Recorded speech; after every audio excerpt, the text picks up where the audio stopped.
How's it going, everybody? Here we are to break down the circus again. This time, we've got Mohammed bin Salman Al Saud, Crown Prince of Saudi Arabia, and Jamal Khashoggi. Really a royal journalist and well-connected member of royal establishment. Maybe not the family, but definitely of the court. So, first, let's go over. I think it would be best to go over bin Salman. He's the man over there. You know what I mean? The king has Alzheimer's. He's basically the brains behind the operation. So let's go over him. Mm, Deputy Prime Minister. Um, the Prime Minister is the king, so he's second right behind him. President of the Council of Economic and Development Affairs, Minister of Defense, youngest Minister of Defense in the history of the world for any country. Um, Appointed Crown Prince in 2007. Um, Mohammed bin Nayef was the former crown prince. He was removed from all his positions. Bin Salman took over. Um, Shortly thereafter, he he led and come up with 2030 reforms, the to 2030 opposition um, plan, not opposition but plan proposition. Um, Wanted to loosen up the restrictions of the country. Wanted to let up the religious dictation of the country. So, with all this reforms, it's hard saying whether he's a new school reformer king or an old school dictator king. Um,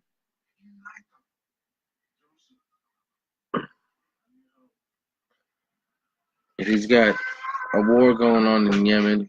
He's got a blockade of Qatar, Mohammed bin Salman, and he's the general of the military. He's obviously got other generals, but nothing gets done without his say.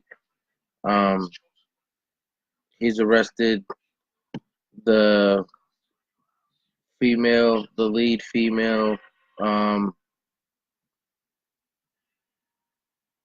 the lead female activist to get women to be able to get rights and to be able to drive, and he ended up arresting her simply because she was pushing for more reform than he was willing to give. So it's it's definitely a dictatorship, authoritarian state. Um, he's got a bachelor's degree in law from the King Saud University. Um, he worked in the private sector for a long time before he became a consult to his father when um, he was the governor of Riyadh. He was the governor of Riyadh. Um, 2012, he was the minister of the state of Riyadh. Um, 2015 is when King Abdullah, the previous king, has been seven kings in the Saudi regime. It was the one father and his six sons. So King Abdullah was the fifth son. King Saud, no, King Salman Al Saud is the seventh. Um, and then it goes on to the next generation. So it's the Bin Salman will be the third generation king. The rest of them have all been within two. Um,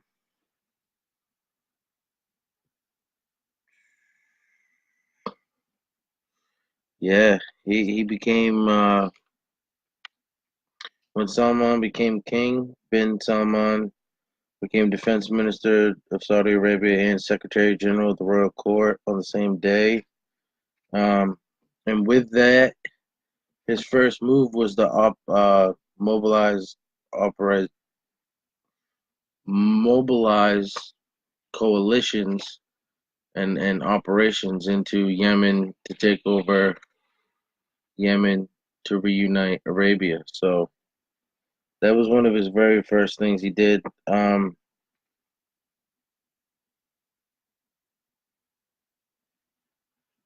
He met with the president, President Barack Obama. He broke protocol and he gave a speech criticizing U.S. foreign policy on U.S. soil. So that was a pretty bold and bombastic thing to be able to do that and feel comfortable doing it on American soil. He's called the architect of the Yemen War.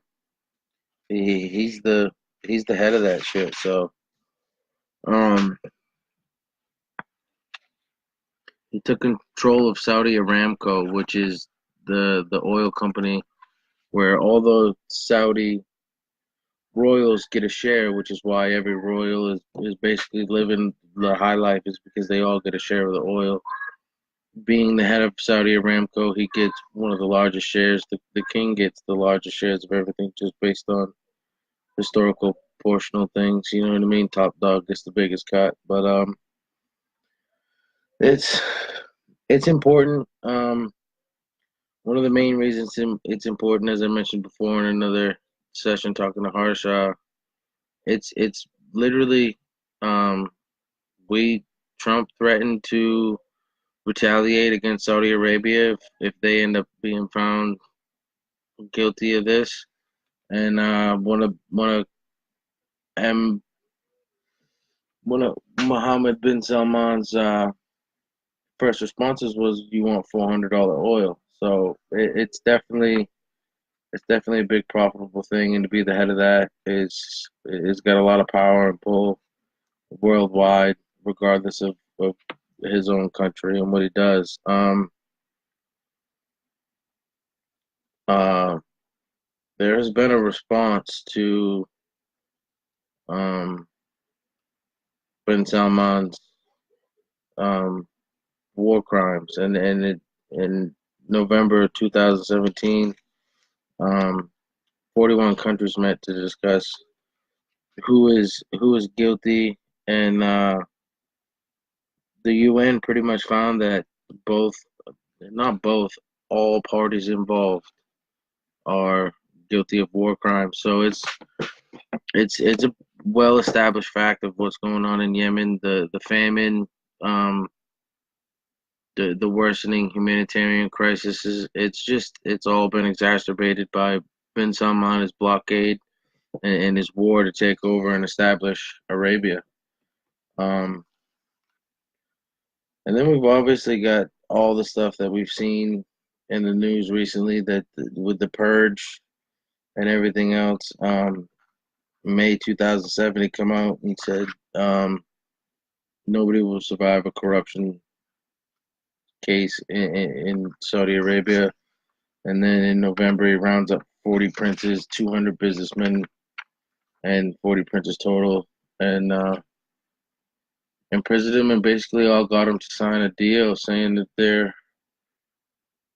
not going to badmouth him, and they all gave up a large, substantial portion of their wealth. He ended up recapturing $6 billion in stolen wealth that he claimed was stolen from Saudi Arabia. Um, it just gets worse for bin Salman. I mean, I could go through the numbers. The December 17th airstrikes, December 2017 airstrikes killed 136 civilians and injured 87 more, and that was in uh, 48 hours. It wasn't very long. There was a few days of bombing. Um, so it just gets bad, and the main thing about bin Salman is he's got an iron grip. That's his that's his world. There's nothing that goes on there without him knowing.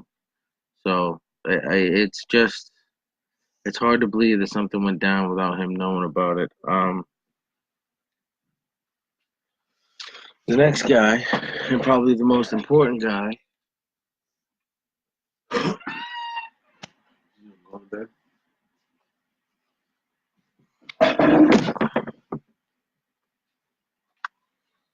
probably the most important guy because it everything surrounds him is Jamal Khashoggi, and he's probably.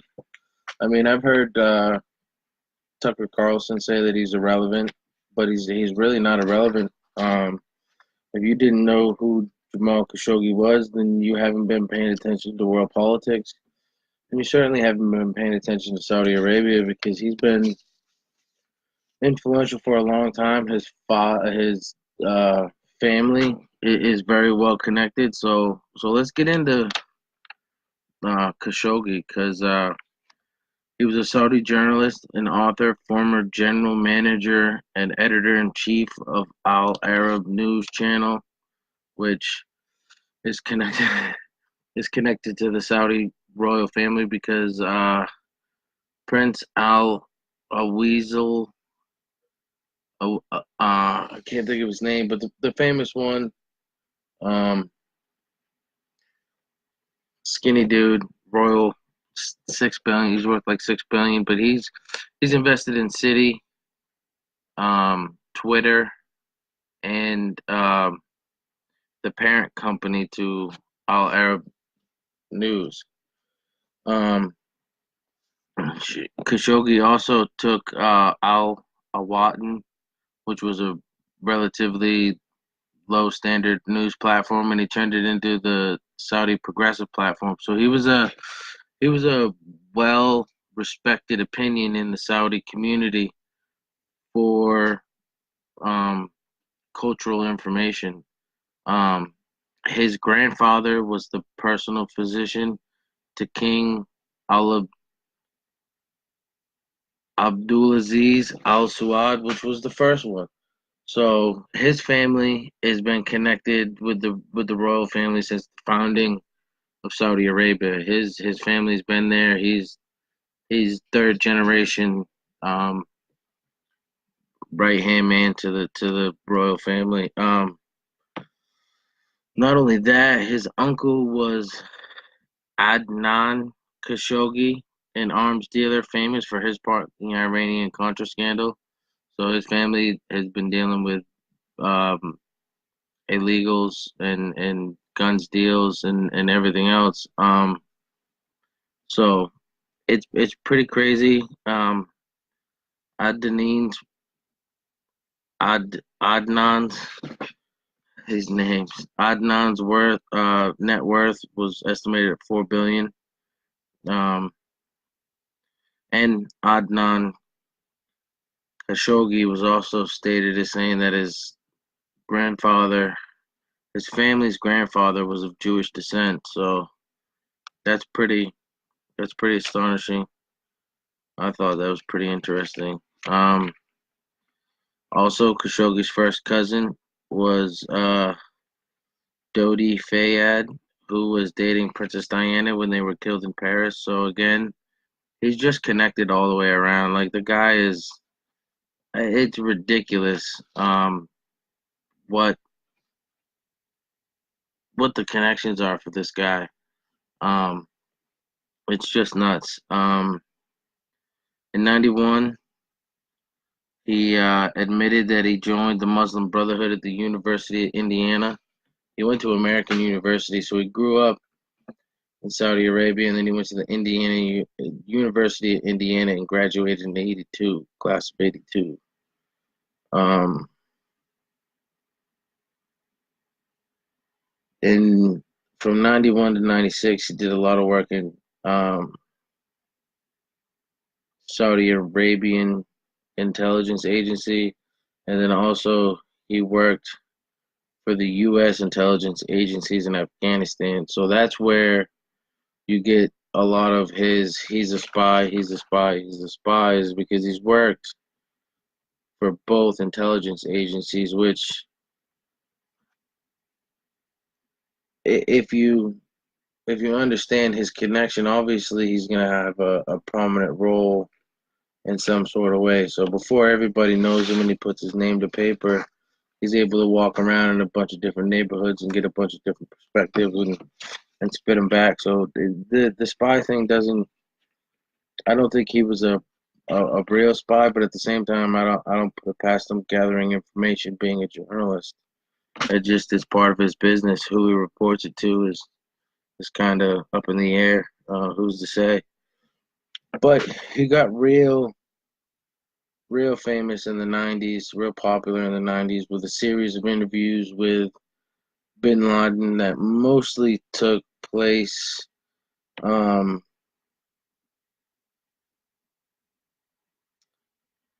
I'm drawing a blank. They mostly took place in Afghanistan, but he did a series of interviews, and that's where he kind of got famous because he had an inside line to bin Laden when bin Laden was fighting um, the Russians when they were coming into Afghanistan in the 90s when the U.S. was backing them. So we were still in close cahoots with him when Khashoggi was doing his interviews. And then in 91, when the towers came down and we fingered bin Laden, Khashoggi started to distance himself significantly from bin Laden. But yeah, Khashoggi's bin Laden interviews are some ones that I would really check into and pay attention to. Um, Things really got interesting though um, when Khashoggi became the editor in chief of the Al Watan, because when he became the editor in chief of Al Watan, his first incident that he got fired for was he allowed criticism of Ibn Taymiyyah. Um, he lived from 1263 to 1326, and he was a religious scholar. But what he did was he founded Wahhabism, which is the main religion of Saudi Arabia. So he allowed him he allowed an article that criticized the founder of the main religion in the country. So that was pretty big, and only a couple of months in, he got fired for that. Um, Also, another side note with 9/11 is Khashoggi is the only non-royal that had details of 9/11 events between the royal family and their involvement. So it doesn't surprise me that they would want to get tabs on him and restrict what he was putting out there with the Washington Post. Um,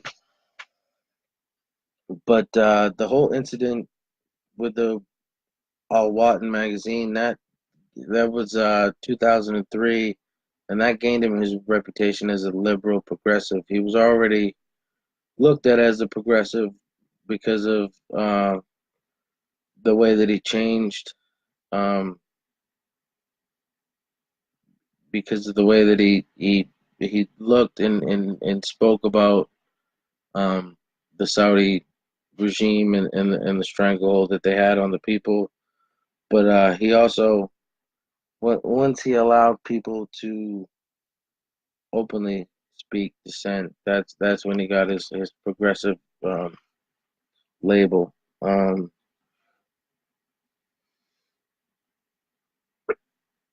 he had another incident in 2007 where he allowed another article to be published, which challenged the basic Salafi premises. Um, Unfortunately, I don't remember exactly what that was, so I would urge you to look it up. It's Salafi premise. Um, Man, it's on the tip of my tongue. I just can't put it together.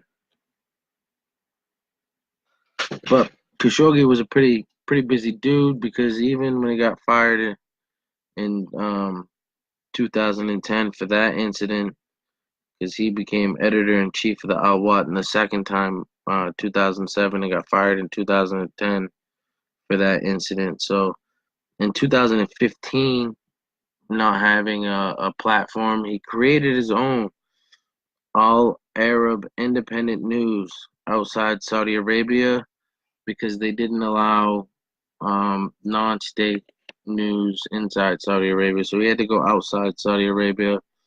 Um, and he started that with Al Walid bin Talal. That's the guy that um, he's got stake in City, Twitter, and this news agency with Jamal Khashoggi. So he's pretty connected. He's absolutely involved. But the other partner in the news program in the news station was Bloomberg. So you've got the now dead journalist, you've got a member of the royal family, and you've got an American politician and news mogul involved in this business. He's a pretty connected dude. He's not a random guy. This just didn't happen to some random dude. The news station though was only on the air for 11 hours. They shut that shit down. It was in Bahrain, so pretty pretty like-minded area. Um, in 2006, he said Saudi Arabia banned him for his criticism of Trump. June 2007, he moves to the U.S. and starts writing for the Washington Post, criticizing the blockade with Qatar, the dispute with Lebanon, where Mohammed bin Salman arrested the sitting prime minister of Lebanon. So that's pretty crazy. His diplomatic disputes with Canada and the crackdown on criticism of journalists. The other thing that's crazy is Turkey is the one that's outing Saudi Arabia for killing this journalist when Turkey arrests quite a few of its journalists on a regular basis. So it's pretty crazy. Um, and Jamal Khashoggi has also criticized Israel's settlements of Palestine and the Saudis' war in Yemen. Um, Now the big thing with Israel is bin Salman is the first royal member of the family to accept um, a Jewish claim to a homeland, to accept Israel. So that's pretty big. Um, he's bin Salman's a pretty interesting guy, but the whole killing is pretty crazy. I mean, if you look at the footage and all the stuff that's been coming out lately, the way that Saudi Arabia said they didn't do it, they had no idea. He left the consulate, um, and then they say he got into a fight where he got choked out, and then you got the royal family saying we don't know where the body is. We gave it to a guy. He got rid of it. We got no idea where it is. Um, it's just pretty pretty pretty bad. I don't know how it's a bad operation. This operation went so bad. It's clearly not a military operation. It's clearly not a military guy sitting behind the scenes doing the operating. It's a guy who thinks he's got power, a guy who thinks he's got control, a guy who thinks he's smarter than a lot of other people, but clearly isn't. Um, he sent 15 of his own guys day in, day out. And I think that the case for premeditation is cut and dry. Um you have Khashoggi showing up to get a um certificate for divorce so that he can marry his new fiance, and then um you have a clear murder. They killed him, they cut him up, they disposed of his body, which if you're in contact with scrupulous people who can get rid of bodies at a moment's notice, you're not in contact with those people by random. You're probably going to use them at some point for something. So I don't think that that was random. The other thing I don't think is random is the new footage of the body double that looks almost like Khashoggi. I mean, if he wasn't wearing Khashoggi's clothes, I wouldn't call him a body double, but he showed up to the consulate in a blue flannel, left in Khashoggi's clothes.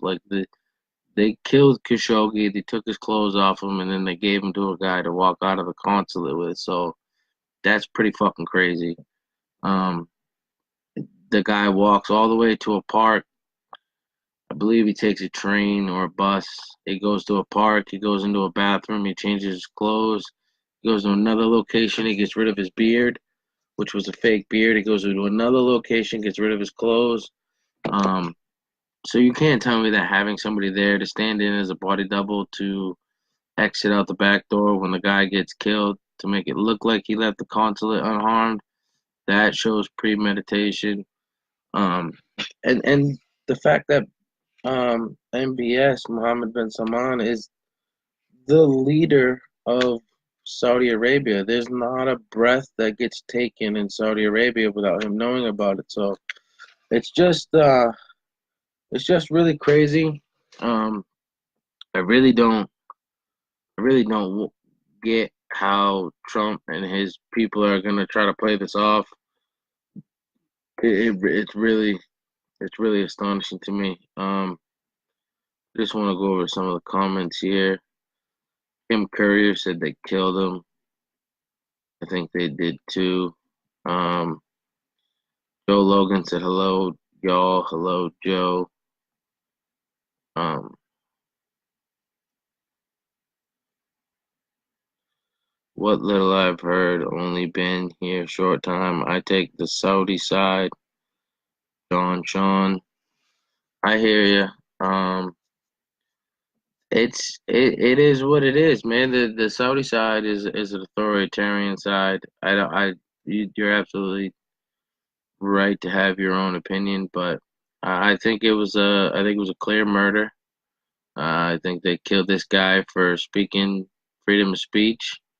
I get they don't have a constitution over there, but yeah, he was an American resident. He lived here in America. He had the right to say whatever he wanted without being killed. And he didn't go to Saudi Arabia, so it's not like he got killed in Saudi Arabia. He got killed in Turkey in a Saudi Arabian consulate, which is basically Saudi Arabian soil in another country.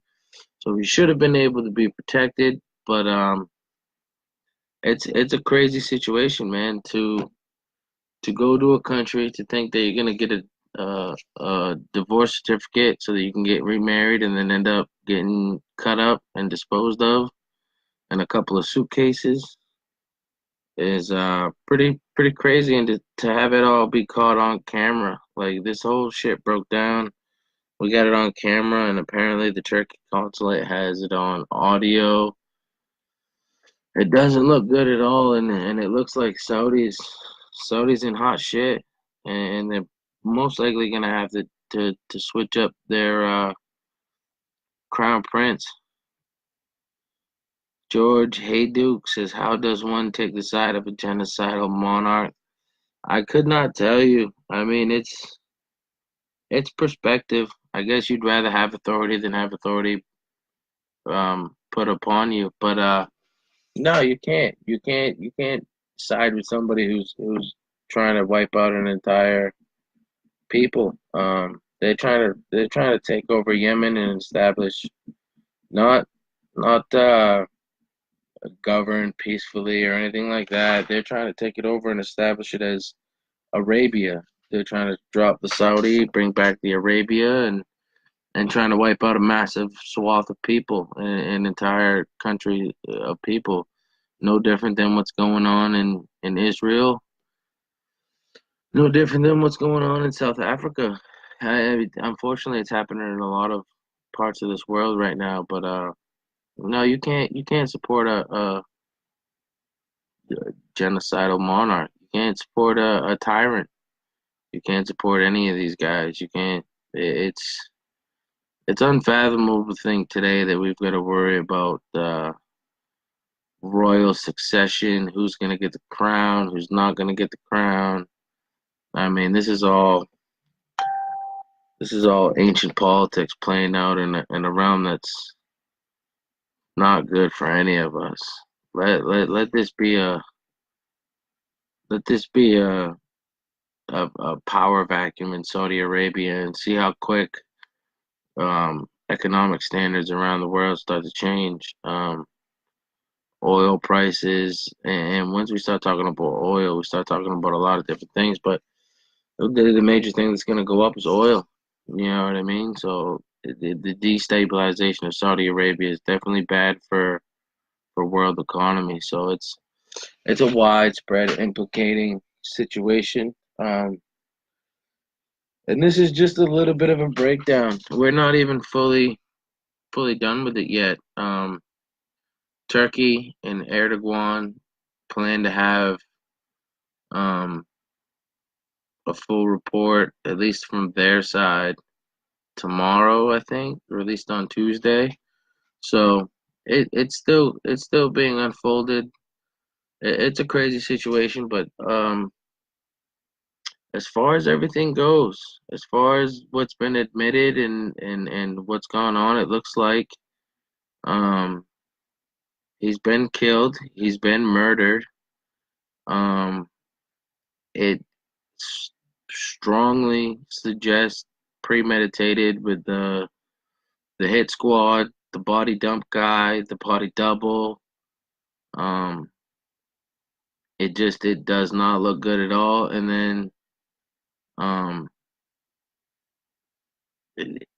to say that it's a rogue group of guys that have gone off and killed this journalist all by their lonesome, it's absolutely nuts. What it looks like is it's a young prince who thought he was a military guy, grabbed some guys and said, "Here's my hit squad. Let's go take this guy out, and if we get called out on it, hopefully we'll give them a bullshit story where they'll buy it because we got a huge weapons deal coming up with America, and I don't think I don't think anybody's buying it. We might allow it. There are definitely a lot of people who are allowing it. You got Pat Robinson, um, coming up from whatever hole he's in, saying that we can't jeopardize the weapons deal. Trump saying we can't jeopardize the weapons deal. So yeah, we can't let somebody else capitalize on the weapons deal, but at the same time, we can't compromise our standard, who we are as a country and what we stand for as a country. So it's a tough situation. We'll see what Turkey's got to say, and to be dead honest, I'm interested in seeing what the intelligence community has to say. The CIA, the FBI. Um, I don't think that the buck should stop with Trump. I think regardless of what Trump says, the Senate should have um a discussion about it. Um, Formal or informal, something needs to happen. We can't allow this to go. The journalistic standard be held up. All of us who interact with these podcasts and do these podcasts, we have that standard of freedom of speech. So if top level journalists are getting killed for not even dissident comments, he was a Crown supporter. He was just in the interview that got him killed. I've watched a lot of interviews lately of him, obviously getting prepared for this and whatnot. But in the interview that I think he that got him killed, he said Bin Salman was a true reformer. He was just doing it at his pace, at his speed, what he wanted to do, and anybody who said anything otherwise was going to get taken out. So he was for what was happening. He just wanted it to be done the right way.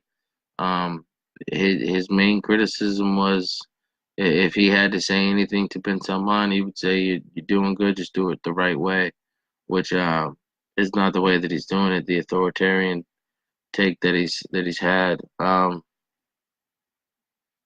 That's pretty much it. It's a crazy fucked up situation out there.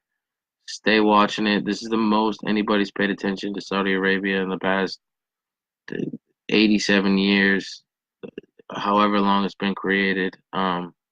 It's the most in the history of Saudi Arabia that anybody's paid attention. So let's stay vigilant. Let's make sure that they know. Let's make sure that our representatives know that we're watching them and we're holding them accountable for how they react to this. They might not have been involved, and it might not have been anything that they condone, but we absolutely do have a say in how this comes out. So let's uh let's stay vigilant, let's stay active, and let's stay up on top of this. And I'm signing out here from Maine on another night of breaking down the circus. This time it's Saudi Arabia and Jamal Khashoggi. Thank you, everybody, and have a good night.